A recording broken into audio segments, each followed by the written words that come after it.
Listen up, friends, you have to make this pizza dough. It's amazing. Start with a cup of almond flour blend, half a teaspoon of salt, garlic powder, Italian herbs, however you want to, flavor it up. And then 3/4 of a cup of Greek yogurt. Yeah, I don't measure exactly, but it's fine. And then I put it in the center of the dough, flour, whatever you want to call it. Oh, forgot my baking powder, 1.5 teaspoons of that as well. And you're going to mix and mash until it forms a soft batter, I guess, like consistency.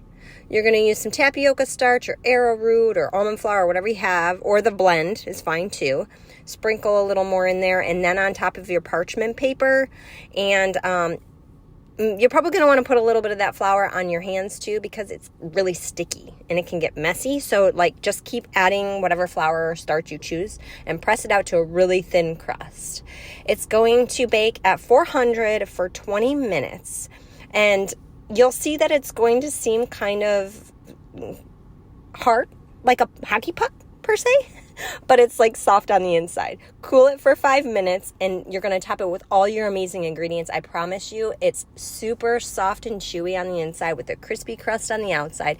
It's so amazing that I didn't wait for it to cool down and I burned the roof of my mouth. Yeah, it was awesome. So go make this, okay?